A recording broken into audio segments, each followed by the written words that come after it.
Rio, um passeio pela história, com Milton Teixeira.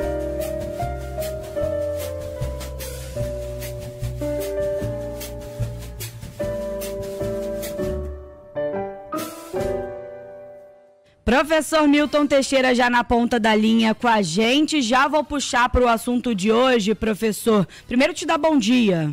Bom dia, Agatha, nossa pedra preciosa. Bom dia, Pinho. Bom dia, professor. E aí, professor, a gente já quer começar falando sobre o Palácio de Cristal, porque, infelizmente, professor, o retrato dele de hoje, com certeza é bem diferente das lembranças dos nossos ouvintes e da sua também. Ele está completamente abandonado, viu, professor? Mato alto, pedaço de madeira pelo jardim, está em obra desde o ano passado, a obra está embargada pelo IPHAN, está parada, e aí hoje, se você quiser visitar o Palácio de Cristal, esse é o cenário, mas é um lugar histórico, né, professor? Com certeza, e ele é um marco importante da nossa história da arquitetura num ano que vamos ter um congresso de arquitetura. O Palácio de Cristal está na Praça da Confluência, em Petrópolis, onde convergem os dois principais rios de Petrópolis, que um é o Piabanha, que é o principal, e tem mais um outro menor também. E o Palácio de Cristal, ele é interessante, foi projeto de um engenheiro franco-brasileiro, Eduardo Bonjean, mas ele foi todo levado para a França, o projeto, e fundido em Arras. Ele é todo em ferro e cristal belga.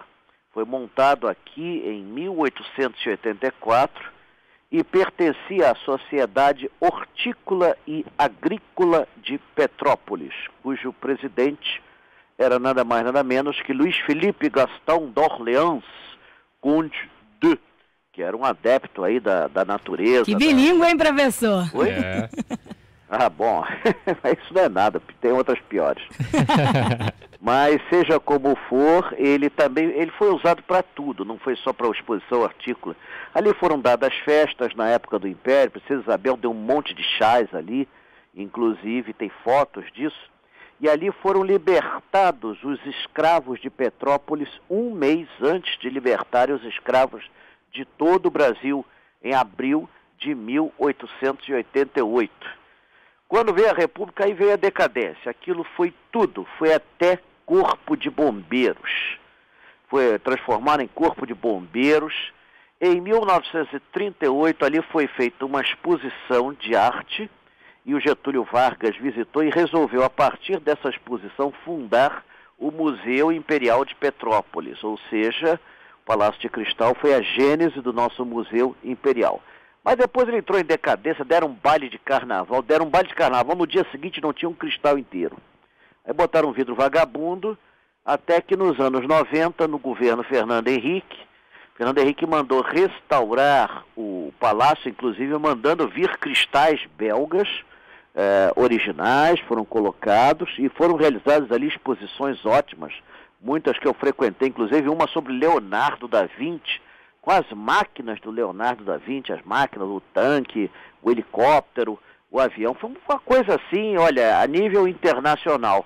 É trágico saber que ele está abandonado, largado, como se fosse algo desprezível, um monumento que é uma marca registrada da evolução brasileira do século XIX, que foi importante para a história de Petrópolis e para a história do Brasil. Uma coisa assim que em qualquer lugar do mundo estaria muito bem cuidado. Você vai na Europa, você tem nos jardins palácios de cristal até maiores que o nosso aqui, e estão muito bem cuidados, preservados. E olha que lá tem neve. Não, e é o mínimo que a gente pode fazer pela nossa história, né, professor? Cuidar dela com algum carinho, principalmente depois do que aconteceu com o Museu Nacional, a gente devia redobrar a atenção com tudo histórico que a gente tem hoje, e né? a Praça da Confluência, ali você tem a cruz, onde foi rezada a missa pela chegada dos imigrantes alemães em 1846. Ali são realizadas festas de cerveja, fui a muitas delas, e aquilo ali é um lugar importante. Ao lado está a casa do Barão de Mauá, mais adiante a fábrica de cerveja Boêmia, que é aberta à visitação. Então não é um local assim, a ermo, né? Você tem vários pontos turísticos à volta, e é triste você saber que isso está nesse estado. Professor, mudando de assunto agora, partindo para a capital fluminense, hoje estávamos mais cedo lá, acompanhando a movimentação na Estação das Barcas, por conta da mudança ali de horário entre a passagem de uma embarcação e outra, Praça 15. Qual é a história de um dos pontos talvez mais belos do centro aqui do Rio de Janeiro, professor? Bom, eu vou ter que sintetizar, porque a história da Praça 15 é imensa. Tudo começa com um larguinho em frente à igreja, que depois será a Igreja do Carmo. Era o Largo do Carmo, em 1605. Essa é a gênese da Praça 15 de Novembro. Era um larguinho, era usado para fazer comércio. E é interessante, uma coisa que pouco carioca sabe, o mar ia até onde hoje é a Rua 1º de Março. Caramba! Inclusive, em 1620, uma baleia encalhou em frente ao convento do Carmo, que estava recém-construído. A igrejinha foi cedida aos carmelitas, que reconstruíram ela várias vezes, parece que era obra do governo, construía e desabava, até que em 1762 foi feita a construção atual, que depois seria a Capela Real, Capela Imperial. Ali se casaram Dom Pedro I, Dom Pedro II, ali foi coroado Dom Pedro I, Dom Pedro II, foi sagrado Rei Dom João VI, e é uma igreja com muita história. Se eu fosse contar só a história dela, já pegava umas 3 horas. Mas o prédio mais importante da praça é o Paço Imperial, né? Foi a sede do governo, dos governadores, foi construída em 1743 pelo engenheiro militar Alpoinho, primeiro a botar as janelas com verga curva aqui no Rio de Janeiro, depois passou a ser sede do vice-reinado. Em 1808, Dom João vai morar no quarto da frente, de frente para o mar. Ele botou a mulher, Dona Carlota Joaquina, no fundo, em cima de uma fornalha. E, posteriormente, com a independência, vai ser o Palácio Imperial, era onde os monarcas trabalhavam, que eles residiam mesmo, era na Quinta da Boa Vista. E depois disso, foi dali que Dom Pedro II saiu para o exílio numa madrugada triste do dia 17 de novembro de 1889. Aliás, falando em saída do Brasil, vocês foram na Estação das Barcas. As barcas estão ali desde 1835, quando surgiu a Companhia Fluminense de Navegação, com 3 barcas. A niteroense, a Praia Grandense e a que eu gosto mais, a Especuladora. Então fazia o trajeto Rio-Niterói em apenas 30 minutos, levavam 250 pessoas. Especuladora, qual é a característica dela, professor? Por que você gosta? Assim, tá. Eu acho uma coisa completamente absurda para uma barca. Não, mas é a criatividade do Império. Tem um arco do Teles ali, ó, entre os números 34 e 36, onde vivia a bruxa Bárbara dos Prazeres. Só ela daria uma matéria imensa, a Bárbara dos Prazeres, que foi presa várias vezes pela polícia porque sequestrava a criança para fazer poção de rejuvenescimento. Caramba! A Bárbara desapareceu em 1830 e nunca acharam. Quem sabe ela conseguiu a vida eterna. É verdade, Veja pode como ser. for ali, de noite, a bruxa anda solta. Ao lado você da Disney, tem a Tabacaria Africana, a loja mais antiga da Praça 15, fundada em 1846, que existe até um livro escrito sobre ela, foi por um grande historiador, cuja modéstia impede que eu cite o nome dele. Então, exatamente. E em frente você tem um monumento ao Osório, inaugurado em 1897. O monumento tem um erro, mas só quem for lá eu vou contar. Só amanhã eu vou contar para quem for lá. Tem o terceiro chafariz da cidade, já fornecia água à cidade e aos navios, chafariz do Mestre Valentim, inaugurado em 1789. Hoje não verte mais água, pelo contrário, os mendigos vertem água nele. Agora, professor, chamou a atenção o detalhe que você deu sobre o mar ali, indo até a 1º de março. Sim, o pessoal costumava pegar praia ali também, ou não? Ninguém pegava praia, ninguém tomava banho naquela época. Tomavam 3, 4 banhos por ano, quando então se trocava de roupa. Mas não pensa que isso era Brasil ou Portugal, né? Era Europa Ocidental. Luís XIV viveu 77 anos com 5 banhos. Luís XV só tomou banho às vésperas de morrer. Napoleão, o grande Napoleão, mandava cartas para a esposa pedindo que ela jamais se banhasse, porque gostava de sentir o cheirinho de mulher. Ai, gosto, cada um tem o seu, né, professor? Pois é. Não, e Dom João só tomou banho aos 50 anos na Praia do Caju, também acabou com a Baía de Guanabara.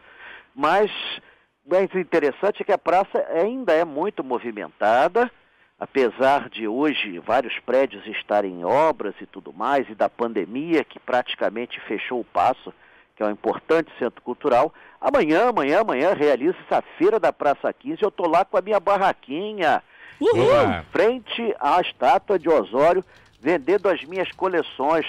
Pô, foi um sucesso a venda anterior, semana passada, foi muita gente, muito ouvinte da Band News. Chegava lá e dizia, eu sou ouvinte da Band News, ficávamos lá conversando, batendo papo. A coisa ficou tão boa que em março eu vou dar palestras na Praça 15. Sensacional. Caramba, professor, vai que ser bacana. sobre a história. A primeira vai ser Segredos e Revelações, promovidas pelo organizador da feira, Rafael Barbeito. Ele teve a ideia, vai montar uma lona, tem que ser ao ar livre porque... pela lei eu não posso fazer em lugar fechado, e quando eu faço uma palestra geralmente vai gente, então eu não posso ficar brincando assim na rua, mas vou fazer isso, e amanhã estou lá às 6 horas da manhã vendendo minhas antiguidades, vou vender amanhã uma coleção de espadas, tem coisa aqui em casa que dá para fazer umas 50 feiras. Então, fica aí o convite então para os nossos ouvintes que quiserem ver o professor Milton Teixeira e também olhar um pouquinho das antiguidades, comprar essas antiguidades, né, professor? Todas, não tem mais espaço aqui em casa, porcelana chinesa, tem de tudo, né, da minha vida que eu andei por aí. E eu espero que aprecie. Independente disso, eu ainda continuo com o curso de pós-graduação em Rio de Janeiro, só que agora vai ser à distância pelo Instituto Venturo. Tem essa palestra que será em março, na Praça 15, ainda não tenho a data fixada, mas uma coisa já tem data fixada. A nossa live pela Band deve ser na sexta-feira, sem ser essa, a última sexta-feira do mês. Vamos fazer com Lacerda. Lacerda já se recuperou da Covid, e só não tenho aqui o horário, vai mudar o horário, porque o programa da manhã vai para meio-dia, então não dá para emendar, tem que haver um descanso. Então, provavelmente, a nossa live vai ser 1 hora, 2 horas, isso ainda vai ser informado pela própria Band. Mas será dia 26, nossa querida live. E dia 1º de março, eu faço uma palestra aberta ao público na Fortaleza de São João, na Urca, sobre a fundação do Rio de Janeiro. Maiores informações, o telefone da minha mulher. Filma! 988-60-0480. Repita. 988-60-0480. Professor. A famosa Vilma, como dizia o saudoso Boechat. Vilma! Parafraseando Fred Flintstone, né? É. O professor, a gente já estava em ritmo de despedida, mas rapidinho, o ouvinte Marcos lembrou que quando a gente falava do Palácio de Cristal, acabamos não concluindo o raciocínio sobre o problema que a neve causa. Ele só ficou curioso, queria que o senhor explicasse. Ah, sim, a neve faz quebrar todo o metal, né? Ela faz quebrar o ferro. As peças de ferro são atingidas pela neve e a neve faz quebrar. Nós não temos isso. Aqui nós temos outro tipo de vandalismo que quebra também, que é muito pior. Mas a neve é terrível.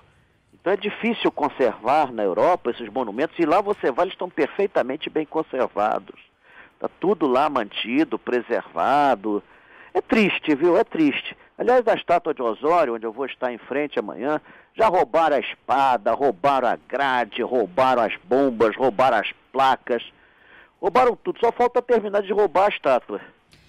Professor, a realidade de muitas praças aqui no Rio, 90% das esculturas das praças do Rio já foram vandalizadas ou roubadas. O levantamento foi feito aí pelo SOS Patrimônio e aí traz um pouquinho dessa realidade que você falou, né? A prefeitura não consegue que alguém adote essa escultura. A restauração está orçada em 1.800.000. Caramba, é um troço assim imenso. Estou lá em frente a ela amanhã. Combinado. Professor Milton Teixeira, que volta ao longo da programação em horários alternativos, está também no nosso site, o bandnewsfmrio.com.br, e aqui toda sexta-feira. Professor, um beijo para você. Até a próxima. Com vinho e com a Ágata, nossa pedra preciosa. Abraço. Um beijo.